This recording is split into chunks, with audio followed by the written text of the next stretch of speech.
I like to say the NBA is a global marketing and public relations firm disguised as a league. Amen. I mean, that's what they do well. They market and promote their players. And as a result, I can go all over the world.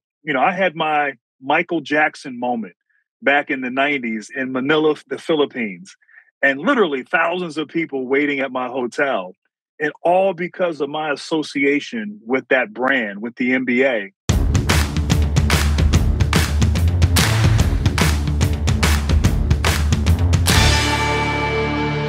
Welcome to On Brand with Donny Deutsch. I am Donny Deutsch, and this is the show On Brand that is built on a simple premise that everything and everybody is a brand. Every celebrity, every athlete, every company, every institution, all brands. We do two things here.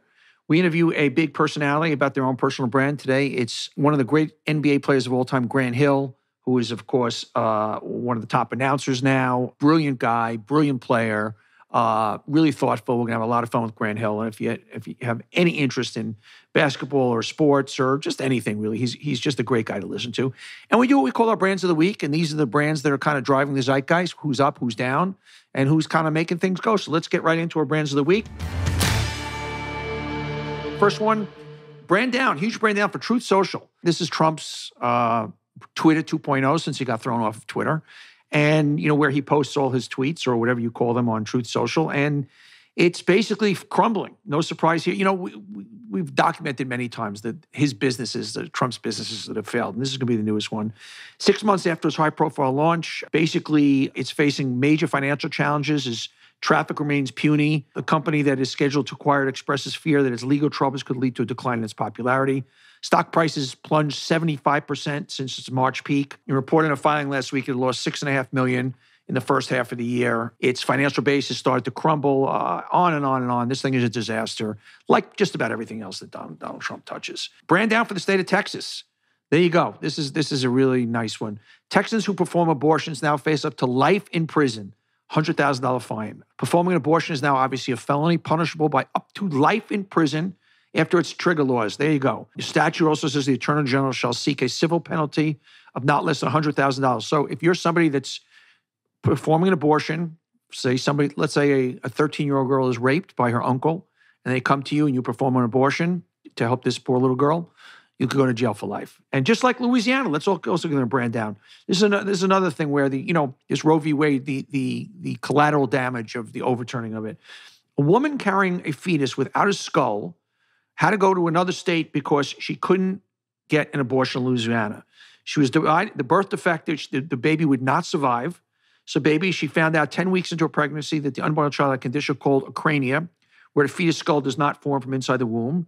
Said the baby was a lethal condition, was not survived versus past week, but she had to carry her baby till the end to bury the baby. And she couldn't get an abortion under these circumstances. So there you go, Louisiana. There you go, Texas. Brand out for Joe Manchin. The least popular figure of all politicians, Joe Manchin is the least popular figure in the new national poll, which is 11% of registered voters said they have positive feelings about the West Virginia Democrat. None of the figures in the groups had net positive ratings. So no politician had a net positive. But out of the rest of them, Liz Cheney was only 6 points underwater, 28%, 34% negative. Joe Biden, 8 points underwater. Donald Trump, 18 points. Kamala Harris, 18 points. Mike Pence, 19 points. And Joe Manchin was 23 points underwater, 11% positive, 34% negative. So you could see why he's getting shit from both sides. You could see why Democrats don't like him, and you can see why Republicans don't like him. Brand down for Supreme Court. No surprise here. Guess what? Oh, wow. Public opinion of the Supreme Court plummets after the abortion decision. Wow, what a shocker. In a recent reversal from the poll in 2019, when 39% said they had high confidence, while 37% had low confidence, well, that's pretty much changed. That basically now a combined 37% of voters said they have very little or no confidence, nation's highest court, versus 27% who have great or little confidence. So basically 10% underwater versus being 22% above water in polling. And this is it. We have a democracy now, but we have a Supreme Court that is not working on behalf of where this country is, whether it's certain gun laws that 80% believe in, Roe v. Wade, 60%. They are not enforcing the will of the people, and that's why they are really tumbling in the polls. No surprise there. Brand down for watching the news. This is not good for people like me who talk about the news and are on TV doing the news. Obsessively watching news can make you mentally and physically sick, a study finds. Researchers at Texas Tech University found that Americans who obsessively follow the news are more likely to suffer from both physical and mental health problems, including anxiety and stress. No shocker. I mean, I never turn on the news at night. I watch MSNBC in the mornings when I'm not on. I watch it late afternoon, my friend Nicole. But I don't watch the news because it stresses me out. And I go to sleep all stressed out. I don't mind being a little stressed. So that's not surprising. Somebody who's checking the news every few minutes and just constantly being bombarded with what's going on, it's not good for your mental health. That doesn't mean we shouldn't watch the news, but there's no surprise there. Brand, we'll see for NBC. NBC considers cutting back programming hours in primetime. NBC has announced that they're looking at, not never going to do, that losing their primetime at 10 o'clock, no longer running shows like Law & Order and the things that run at 10 o'clock, and giving it back to the local affiliates. So your local news would start at 10 o'clock and go to 11. I guess Jimmy Fallon would start at 10:30 or 11. They see more money in going to the local affiliates than producing these expensive, hours and selling them primetime. Very interesting. And brand up for Meghan Markle. She dethrones Joe Rogan as the top of Spotify's U.S. podcast chart. Meghan Markle's new podcast, Archetypes, has soared to number one in Spotify's podcast charts, taking the top spot from number one longtime title, Joe Rogan's Experience. It's outperformed everything. But what is it about? I don't know. I should know this if I'm talking about that it's a brand up, but I just do know. I know it's doing really, really well. Brand out for Apple. The feds are thinking about an antitrust case against Apple. Department of Justice is in the early stages of drafting an antitrust case against Apple, alleging the company abuses market power to stifle small tech companies, including app developers and competing hardware makers. It would be the first such case against Apple by a U.S. federal agency, although European antitrust regulators have very similar cases over the company's App Store fees and iPhone's treatment of tap-to-pay technology. So we're going to watch that. Brand down for electricity. Well, not brand down. We need electricity, so never brand down. Brand down for people's ability to pay for electricity. More Americans than ever can't afford to pay their electric bill. U.S. electricity prices are surging, and more people than ever are struggling to pay a power company. More than 20 million American households have fallen behind on the utility bills. That's pretty scary stuff. Here's interesting, really big news. Brand up for electric vehicles. California bans all new gas-powered car sales by 2035. So a mere 13 years from now, you will not be able to buy a gas-powered car in California. California would be all electric vehicles. That's incredible how fast and how far we'll come with electric vehicles. That in just over a decade, you will not be able to buy a gas-powered car in California, and the rest of the country will follow. And that's where we're going. Brand up there. Brand up for Mickey Mantle, the Mick, one of the great players of all time. A Mickey Mantle baseball card broke a record, sold for $12.6 million on Sunday. That's a 1952 perfect condition Mantle rookie baseball card, $12.5 million. We all should have saved our baseball cards. There you go. But that's a big brand up to Mickey Mantle and to collection also. Brand up for Serena Williams. We got to give it to her. She's on a retirement tour. I'm not sure by the time this runs, will she have won or not? This podcast is breaking a few days after her first match. So hopefully she's still playing while you're listening to this. But what I love, the one little nugget I'm going to give about, she says that she listens to Maniac from Flashdance to pump up before her matches. He's a maniac, maniac. It's the first time I've ever sung on the show. But they're interesting. A little Serena Williams fact, but what an amazing run. What probably, I would argue, the greatest woman athlete of all time. One of the great athletes of all time. You'd have to put up in there, I think, top five athletes of all time, along with Michael Jordan and Muhammad Ali and Tom Brady. Everybody's going to have their different picks, but she certainly belongs in that discussion and has been a class act the whole way through. So brand up to Serena Williams and brand up to the song Maniac from Flashdance. Brand up for Britney Spears. Really, the big brand up is for Elton John, because Britney Spears has her first number one since 2011 with the Tiny Dancer remix that she did. It's putting her right back at number one. At midnight, Sir Elton dropped his remix of Tiny Dancer. It's called Hold Me Closer. Rocketed number one on iTunes. So I just love when they bring back, and so a whole new generation will be listening to Tiny Dancer and Rocket Man, maybe not even knowing that there was something that came before, but it's resurrecting Britney Spears. So you got to love it. Got to love Britney. Huge brand up for Curb Your Enthusiasm. I am a monster Larry David fan. It's being renewed for 12th season by HBO, longer than Seinfeld ran. Just brilliant. Just great TV. Brilliant guy. I have to say he's one of my 5 top entertainers of all time anywhere. I just love Larry David. Had the pleasure of bumping into him once. And actually, He was very complimentary. He goes, yeah, I catch you Fridays on Morning Joe. I'm always watching Fridays. I love that. That made my day. Brand up for Fletch. Remember the movie Fletch with Chevy Chase? Well, they're doing a remake, and John Hamm, who I love, who I think is a great actor, obviously from Mad Men fame and recently in Maverick Top Gun, will be playing Fletch. And we gotta love Fletch. I'm going to be lining up to see that one. Brand up for the Miss England finalist named Melissa Ralph. I think that's the way I pronounce it, Raouf. She's the first in the pageant's history to compete without makeup. There you go. We'll see how that goes for her, but got to love that. Got to give it that one. Brand up for Better For You alcohol. This new trending alcohol, this is really smart stuff, which are basic spirits with vitamins, minerals, and other seemingly helpful qualities. So while you're getting drunk, you could be maybe helping your health. I know that sounds like a kind of an oxymoron. But some of the examples are Vizzy, a hard seltzer from Molson Coors that contains antioxidant vitamin C from superfruit. Hard kombucha is a trending category, though nutritionists say its probiotic benefits are dubious. Slapjack, vodka made from jackfruit, calls its key ingredient a fascinating fruit loaded with superpowers. So this is smart stuff. By the way, just like you tried to get healthier beer, why not healthier hard alcohol? And finally, and I always like to end on a high note, Oscar Mayer, huge brand up for frozen wiener pops. Oscar Mayer announces hot dog flavored popsicles, first ever cold dog. I'm going to let that sit with you for a minute. Hot dog flavored popsicles. I am in. That's all I can say about that. And those are our brands of the week. Now let's get to our interview with the great Grant Hill. I am thrilled at today's guest. This introduction is going to be a long one because he's got a lot going on. Grant Hill, his new book, Game and Autobiography, is a bestseller. He is a 7-time NBA All-Star, a 5-time All-NBAer, NBA Hall of Fame a member, 2-time NCAA champion, head of men's USA basketball, part owner of the Atlanta Hawks, businessman.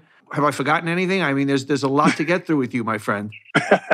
No, you're good. You're good, Donny. I appreciate it. Thank you. Thanks for being here. We were just talking offline, and I first got a chance and pleasure meeting you in my old CNBC show 15 years ago, and you've done so much. First of all, before we get to the biography, how is it being an NBA owner? I mean, that's just got to be nothing more. If I know you're part of Tony Wrestler's group, the Hawks, really great up-and-coming team. That's just got to be the best. To me, that would be my ultimate dream. You know, it is. It is incredible. And Tony is a great managing partner, a great friend. To be in position of ownership, to have that responsibility, it's fun. It's nerve-wracking. It's hard. It's a hard business. It's a hard business to win a championship. But when you're with good people, it's fantastic. And we're in a great market, as you said, up and coming. You know, historically, we've had a chance to come in and really add value. And thankfully, Tony and his leadership and vision and commitment, you know, we've been able to sort of build our infrastructure and really build an emotional connection with our fans and our audience. And it certainly helps when you have a good young player in Trae Young who has a lot of runway in front of him. So certainly a lot of fun. It is really, what the NBA, and you're a prime example of that, why the NBA, I think, has been so successful in marketing, I think more so than any other league. They've understood it's a star system. They've understood it's always a handful of players that make the sport. It's not the uniform, it's the players. And, you know, you were one of those players in your heyday. And as you said, Trae Young is one of those guys today. We go team by team with John Morant. I mean, there's just a great young crop of NBA guys right now. I can't remember in my lifetime as kind of that it's such an appealing young group of guys today. Anthony Edwards, I mean, we can go team for team, but there's just a great young crop. I think the future of the league is brighter than it's ever been. You know, I agree. You know, I think that the one thing we've learned historically is that the league constantly replenishes itself and its talent.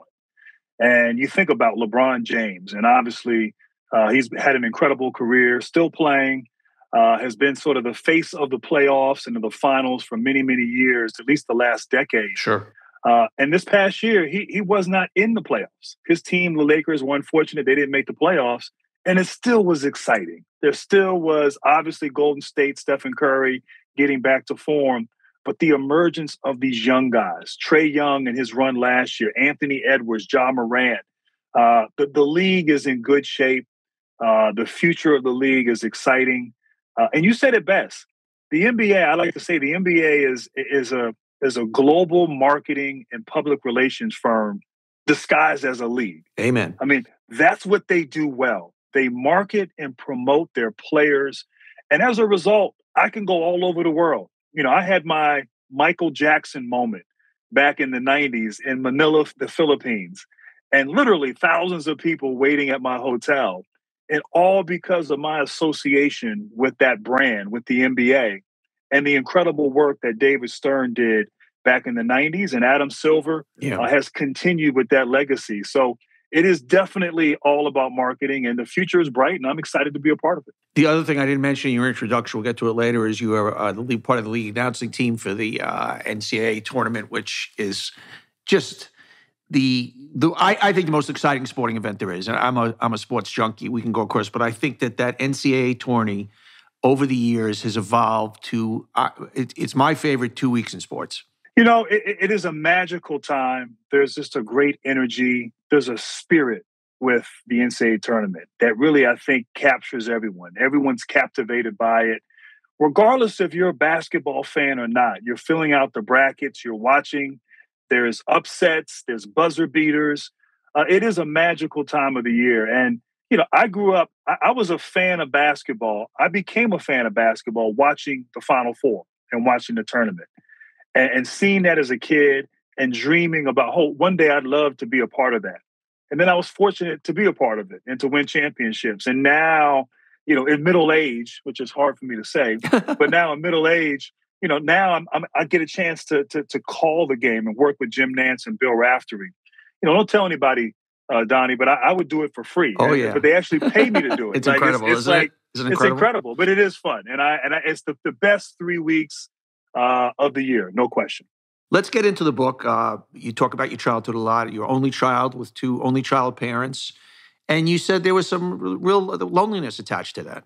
Yeah, there was. Being an only child, not having siblings, not having cousins, not having a big family. And then, I think being somewhat of an introvert and then somewhat, awkward, socially awkward. And, going through that and talking about that in the book. And I think all kids, middle school is always an awkward period of time for adolescence. But you're trying to find who you are and discover who you are.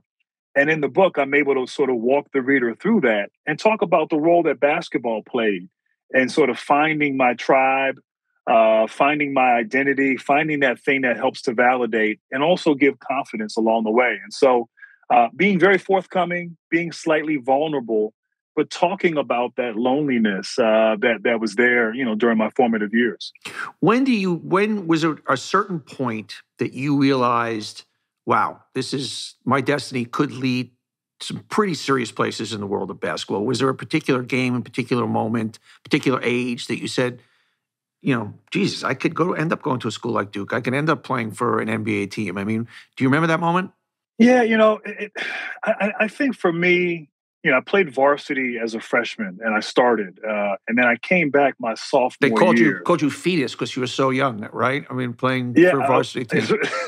That's right. I was 13 when I started high school. I was 17 when I started college. So, I was pretty young, and so, I think after my first year, I came back that second year, and I was pretty dominant. I went from averaging maybe 10 points a game to now, 22 points a game, and really kind of ascended to a whole nother level. And at that point, I was like, okay, I'm playing against guys who are older, who have committed to go on and play at big time college programs. So now I felt like, okay, I have a chance here to not just go to college, but maybe be pretty special. And that was when it kind of hit me. I lacked a little confidence, and maybe it should have hit me earlier. Because I had some success on the national stage for my age group going back to when I was like 12 years old. But it really hit me my sophomore year. And I wasn't thinking about the NBA. That was the last thing on my mind. But it was like, man, I might have a chance to play in the ACC or the Big East, which were the premier conferences back then for basketball. I think it was your mom wanted you to go to Georgetown, your dad wanted you to go to North Carolina, and then a guy named Mike Krzyzewski showed up at your house. Yeah. No, I mean, and it all worked out for the best. But, my dad was a huge Dean Smith fan, not just for the teams and their success, but for what he did and what he stood for off the court. And then, my mom and I, we would go to Georgetown games. So we had season tickets, and that was that was what we did for fun. We would go around the Beltway in DC to Landover and watch Georgetown. So, those were the two programs that my parents were fans of, and I was as well. But Coach K, he was emerging. He started recruiting me hard. And, part of his genius is really his leadership, but getting people to buy in, and his vision for the program, how I fit into that, his vision for me, I was sold. And Duke, during that time, during my high school years, was emerging, had gotten to the Final Four, gotten to the championship game, just couldn't get over the hump. But it felt right, and he felt right. And I'm amazed that at 16, I could make that decision that would have a huge impact on my career and on my life. And to be 16 and to be that mature, I'm surprised that my 16-year-old self did that. But Coach K was incredible, and is obviously gone on and had an incredible career. You talked about when he was in your living room that he felt like he was coaching you already. It wasn't even recruiting me. And he took out, started showing some film, started talking about breaking your game down. And that must have been a special moment. It was intense. And there was his ability to connect, his ability to come in and make that connection with me. And he's done that throughout his entire career, whether recruiting, whether coaching, even with the Olympics and Team USA. But that was a powerful moment. And it gave me a sense of like, okay, just it resonated. I don't know how to say it better. And it resonated for 4 years. And, Donnie, it still resonates to this day. I still call him coach. Yeah. I still get great advice. I joke with him. I say to him, I feel like when I'm in your presence, I'm 18 and I'm in trouble. But, you just have so much respect and reverence for him. And he's always my coach. And that hasn't changed since I was 16 years old in my kid or in our family room. When he started coaching me then, he's never stopped. I was surprised to learn you talk about the relationship between Hurley and Leitner, that like Leitner was like brutal to Hurley. You watched him and you go, these guys are best friends, they seem like frickin' frack. And like that Leitner really, really, really would just belittle him and rank on him. And I was surprised to read that. Yeah, I think Leitner was tough. He was tough on all of us, but definitely Bobby. I'll say this, though, in fairness to Bobby. Bobby was incredibly tough. And, from Jersey City, his dad was an incredible coach. If Bobby didn't have the mental and emotional toughness to endure that and to, then we don't have success. So it speaks to Leitner a little bit in terms of his ways and his methods, which sometimes were borderline over the top. But it also speaks to Bobby and just how incredibly strong he was in his will, and that didn't affect him. It didn't bother him. He was able to go out and be great. But we were young, we were juvenile, and at times we won in spite of our ways. I would have to say that you were the flip side of Leitner. You were one of the most you've always been one of the most well-liked athletes. It from the beginning, from when you showing up as a freshman at Duke, all through your career in every iteration. Why was Leitner so disliked? The public didn't understand what was going on behind the scenes, but that guy would just show up and you just wanted to smack him. What was it about him? What was it about Leitner? He became very self-aware. Obviously, ESPN even did a whole doc on it. But what was it about that guy? Well, first of all, he was really good. And he was dominant. And there was I think every athlete has, I like to call it an athletic arrogance. I had it. You have a feeling and a belief that you're the best player. But he exuded that arrogance. He exuded confidence. And at times, at times he got on our nerves, as we talked about with Bobby. But I think he was good. I think he wore it. I think he played the role. Like he played the role of I like to call it like a WWF villain. Yeah. And he did it with pride. And for him, he needed to be on that sort of frequency or that level of vibration. Got him going, to be good, to be great. Like he had to wear it, he had to exude it, he had to show it And ironically, I thought when he got to the NBA, he got away from that. But when he was in college, part of his genius, part of his brilliance was his confidence, his swagger, his attitude.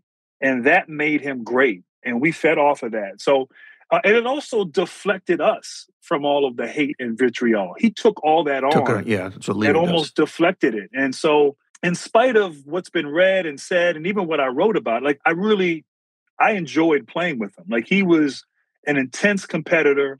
He was like my biggest cheerleader.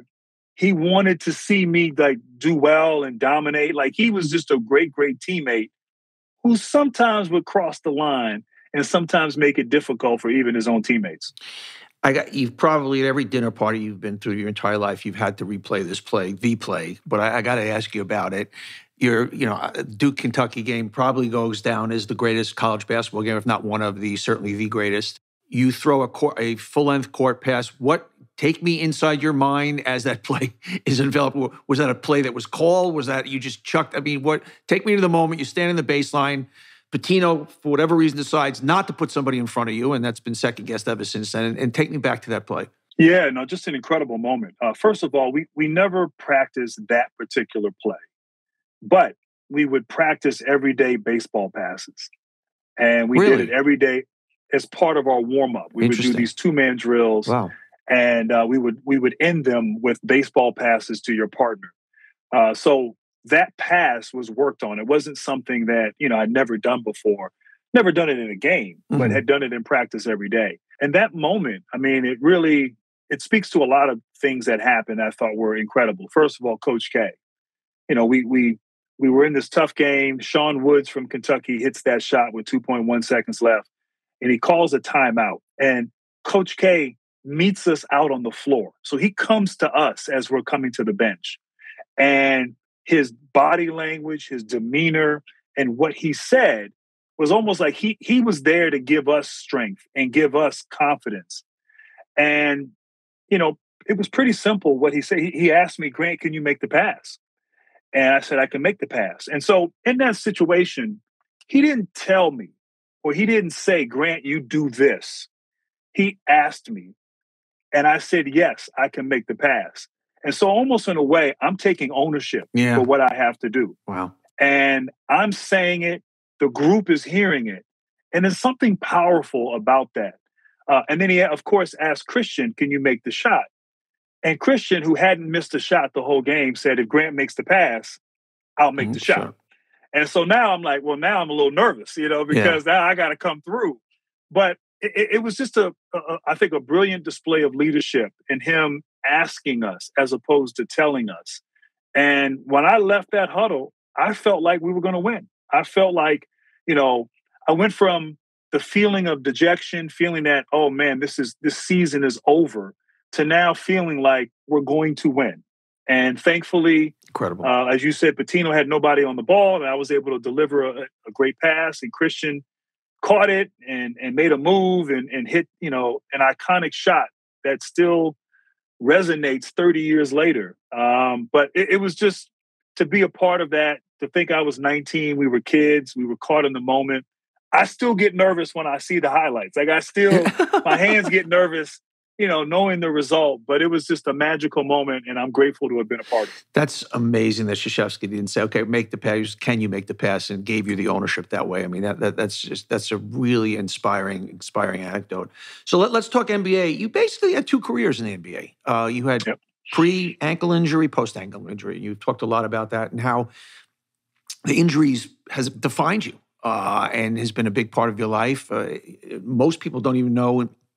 I was fascinated in the book that you almost died from your ankle injury. You want to take us to that story. You're recouping, and take us into the living room when all of a sudden your wife walks in and you've got 104 fever.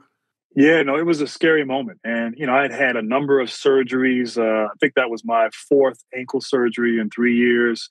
So at that point, you kind of understand the whole process. You understand the procedure, the recovery, and so on. And so I was about 4 days removed, and my body started to react in a weird way. And my temperature was spiking. My body was shaking. I was kind of going through what felt like, or at least what I would assume was a form of shock, if you will.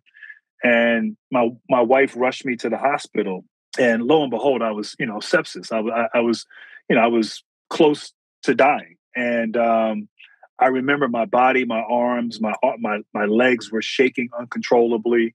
I got to the hospital, and the reaction from the doctors and the nurses scared me even more. And they wheeled me into intensive care, and they had all these people around me. They were trying to strap my arms down and get an IV into me. And when they cut off my cast from my knee down to my ankle, it was black and red. And so they assumed right then in this moment there was some sort of infection. And so, it turns out it was a staph infection, and there was a hole in my ankle. As a result, the incision opened up. And I don't know if the incision opened because of the staph infection or the infection caused the incision to open. Right. But and so nevertheless, I ended up getting a skin flap surgery where they took skin and I guess some veins from my arm and sort of used it to cover up the hole in my ankle. And, the doctor said, and I didn't know this at the time. I mean, he told me this after the fact, but he said, look, if this surgery didn't work, then the only alternative was amputation. And so it was a very scary moment. And it was something that, going through the whole ordeal and the ankle and missing time and even that surgery and that procedure, there was some shame. There was a feeling of embarrassment. Like I didn't want people to see it. There was some weird emotional attachment to it all. But you're right. Like I got to a point where I'm comfortable and I wanted to share that experience, but also it kind of defined me. It kind of defined me publicly, but also personally. But that was a really dark moment. I went to Duke to see a reconstructive surgeon, not knowing that I would need surgery. And I ended up being there for 6 weeks. And I was in the hospital for about 3 weeks. And I remember as I'm recovering, and I'm thinking like, wow, like I almost died because of this. Like I don't want to play anymore. Like, if my love and desire to get on the court and play is going to get me to this point where I'm almost dying and I'm septic and all of it, like it's not worth it. My oldest daughter was just born. And so, taking you through that and, sort of the mental and emotional and also the physical toll that injuries and surgeries, and in my case, the mismanagement of all of that, that was tough. But I think people obviously knew I went through injuries and had ink, but I don't think they understood how severe it was and just how crazy that whole ordeal was over those 4 years. You had led a charmed life, by any standard, and your first 6 seasons in the NBA, you're averaging 22 points, adding 7 boards, 6 assists. Putting up crazy numbers.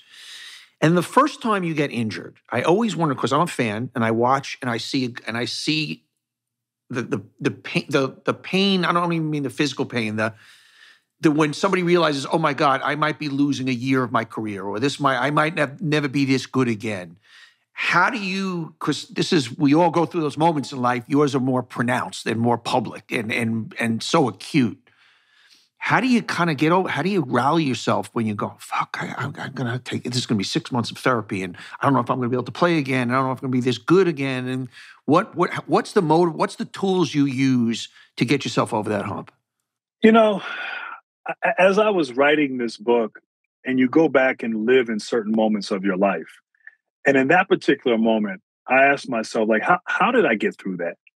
How did I? I think I was somewhat numb and maybe emotionally numb.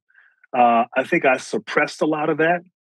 And I actually probably had to deal with that in the process of writing the book. Mm-hmm. And a lot of things I had to unpack that I didn't in real time 20 years ago. But I also think sports conditions you in a lot of ways to learn how to, overcome. There's constant obstacles. There's constantly pushing yourself, testing your limits. I like to say that's the reason why there's upsets. That's the reason why we come out of a huddle against Kentucky and think we're going to win and do the unthinkable. And so, that's ingrained in you as an athlete, and particularly at a high level. And so in the midst of all of that, I kept thinking, okay, I'm coming back. I'm going to do whatever it takes. It wasn't easy by any stretch of the imagination, and there were lonely moments, but you kept looking ahead. You kept thinking, okay, what do I have to do? Do I have to eat right? I have to train. I have to, read certain books. I look for inspiration. You were grasping for anything and everything during those dark moments. But I kept looking ahead and kept believing that I'd get back. And I kept believing that I would make up for it on the back end. It's funny. I used to say during all that, you know what? I'll play till I'm 40 because I'm not getting the wear and tear those years I was sitting out. Right.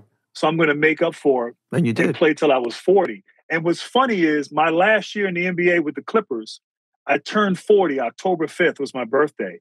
And I had my last injury that day. I tore my knee, was out for 3 months, and really should have retired then. And so, like, the day I turned 40, my body just expired. So I'm saying I should have said 45 when I was going through all that. I could have played even longer. But, I think you just learn how to push through. You learn how to fight through. You learn, and that's, in some ways, it's survival. I mean, people who go through far worse trauma in their lives than what I went through, they just numb themselves and do what they have to do to get through, which is not always a healthy thing to do. But I think as an athlete, you just, okay, I'm going to push myself past my limits. Pain is something you embrace and you learn how to kind of get through it. And so I think all of those years really helped prepare me for those 4 years of enduring those injury obstacles. What I was fascinated in the book is that your Detroit years in your memory were a little foggy. I mean, that's kind of like where you came on the scene and became a superstar, yet you don't have vivid memories from those years. I mean, obviously Detroit was not a winning team, right? So that colors it. You got to play on the Western. You played in the Western Finals with Phoenix. But why do you think that is? It's a great question. I had a really hard time kind of racking my brain and trying to recall those years. The Duke years, I mean, I had to take things out. Like, I could have just done a book on my 4 years at Duke. I remember things vividly. I think part of the struggle was that I had great individual success. I mean, I was all-stars. I was playing at an elite level. I was marketing. I had all these commercials. Everything was going well personally, but we weren't winning. And I took the blame and the responsibility personally for that. And it was almost like I didn't allow myself or give myself permission to enjoy it. Because ultimately, the one thing that I desired, the one thing that I wanted to do was just to win. All the other stuff I didn't really care about. Mm-hmm. I wanted to win. And that's all we did in college. My 4 years in college, I never cared about my numbers or points or scoring or individual. It was the ultimate goal was to win. Yeah. And so we didn't have that. And I was miserable. And I blamed myself for that. So I didn't allow myself to enjoy the moments, enjoy the good. And going through the book and talking to people, and even after writing the book, I didn't allow myself to really have fun and appreciate the good moments that I had and we had as a group. And so going through it in real time, like I wasn't happy. Like and it wasn't sort of, aimed towards the city or the organization. Sure. It was aimed towards me. Like I was mad that I couldn't get it done. Yeah. And that was painful for me, especially after, having great success in college and in high school beforehand. So the Detroit years, it was an interesting exercise trying to sort of tell that story and what angle do I approach and what do I remember? And because a lot of it was just like, it was not good. And it was also, I didn't appreciate how good I was because I didn't feel like, I felt like if I had won, then, or because I wasn't winning, then I wasn't good enough. And that was a struggle. And that was a tough 6 years for me. It's actually a tribute to your competitiveness that you did not look, okay, you had great individual stats, but because you were not part of a winning franchise, it didn't feel good. And along those lines, and we see Barkley and Shaq on the air, two of your cohorts, broadcasters on the air, busting each other's chops. And a big theme all the time from Shaq to Barkley is you never won a championship. You never won a championship. And you're one of the greatest players. You certainly won Olympic gold, and you certainly won 2 championships with Gook, so you won your championships. But you didn't win the NBA championship. NBA championship. Is that something that sticks in your craw, or you just it is what it is, and I'll rest on my laurels on all my successes? Yeah, I've sort of made peace with what happened, in Detroit. Made peace with myself, and just the career in total. I think when you're young, I'm thinking about my legacy. I'm thinking about I want to be one of the great players of all time, and that's why the losing. And not, or better yet, the not winning championships or not feeling like I'm getting closer to winning championships really pained me. And, I like to say as a professional athlete, as an elite professional athlete, you have to be somewhat narcissistic. Yes. And you do to be successful in business also. No question. I think ego is a misunderstood word, because ego, there's a lot of positive that comes with ego also. No question. No. It drives you. It's what drives you to be great. And so I'm not saying it's a bad thing, but I think going through the injuries and going through that and then coming back. Essentially I missed 4 years of playing and came back. I wasn't the same. I had, mental, physical, emotional scars, but there was just an appreciation for that second act. And, in some ways I lost that edge. I lost that sort of like, every time I step on the court, I'm going to be the great. Like, I don't care if I'm going against Jordan or whomever. I'm the best player on the floor. Like, you have that. You have to have that. We talked earlier about Christian and that athletic arrogance. And I went from that to all of a sudden, years later, I'm just happy to be here. And so on one hand, that's a beautiful thing of an appreciation for the opportunity to play. But to be great, you lose that edge, you know, and I kind of lost it as a result of the surgeries and the whole injury ordeal. But, I've made peace with it. And I'm appreciative of the totality of my career. I experienced everything. I was at the highest of highs. I went through some really low, dark moments, unsure if I'd make it back. And then I came back, and kind of reinvented myself. And then even my last year, I was hurt. I didn't play. And so I kind of felt and experienced everything you can experience during your career. And so I'm grateful for that. And maybe it's a way for me to sort of deflect from not having won. But I'm at peace with that, and I'm okay with it. So post-NBA, you've had tremendous success in various areas. And something that I found fascinating, mentioning Shaq, he's talked about this also, and I always preach this to young people, is that you basically said, okay, I want to talk to people. I want to kind of, whether it's people from Duke that I have access to in different cities, and you learn that really successful people like talking about themselves, and that 9 out of 10 times when you reach out to somebody, of course, you're a star athlete, so it's easier for you, but I found in most cases that if a young person ever somehow got a hold of me and said, hey, Donny, wow, you really built a great ad agency, I'd love to pick your brains, and that's a very natural human reaction, and most people will. And that's something that kind of really informed a lot of your success. No, it is fascinating. And I think one of the things, throughout my life, throughout my career, I was always looking ahead to the next act. What am I going to do when I'm done? And so while I was playing and certainly had the profile and the access, I would take the time to meet with people and just pick their brain and learn about them and their life, their story, their journey, their successes, their failures, and with no sort of agenda, no trying to do work or business necessarily, just wanting to learn. And, I did. People, I have found that people who have achieved a level of success get to a point where they want to share it, and they want to be resources and be helpful to others, and they want to share their experiences and what they've done and accomplished. And look, I guess I've done that. I've done it in a way. I've tried to be helpful, impart wisdom, share my mistakes, and all of it. And so I think that's important. And I encourage, young players today to do that, because, retirement's going to creep up on you really soon. And, the money is absurd and people should be financially set and secure, but there's so much more life to live.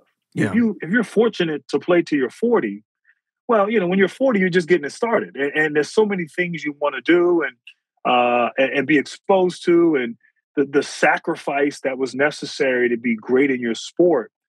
Now you may want to pursue other things and other interests, and so there's a lot more life to live. You don't want to stunt your development. You want to continue to grow as an individual and as a human being, and so that's what I tried to do. That's what I'm still trying to do, but I'm enjoying this part of my life. Television and business, and, working in around sports, ownership. Like, it's just, I've been able to sort of mold this life that I'm doing and stay around the game, do real estate, do business, serve on some corporate boards.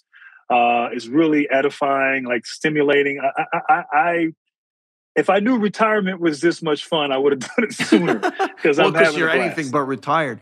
I want to just take it 10,000 feet up a little bit. We're living through some really rough times right now. The state of the country politically, as you watch these January 6th hearings, it's almost, can't even believe it. It's just that, we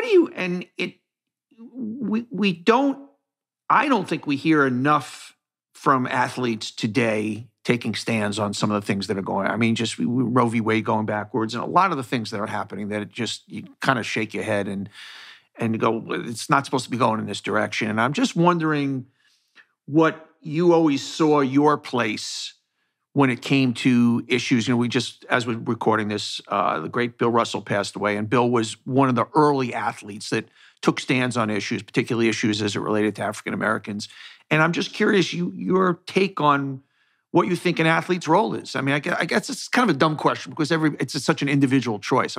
I guess your point of view of where you, not where you come out on specific issues, but what you think your obligation is as a public figure and as a role model and as kind of as a famous dude in our society. Well, I think athletes are just like anyone. They pay taxes, and in a lot of cases, they pay a lot of taxes, and so and they vote, and we vote, and so you have a right to speak your mind, and whatever that might be.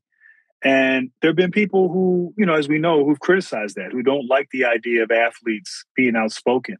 Bill Russell, that generation, what they endured, the stances they took. There's just a great appreciation. Every time I would see Mr. Russell, I would go and bow down and kiss his ring and just, honor and respect him and thank him for all that he had done.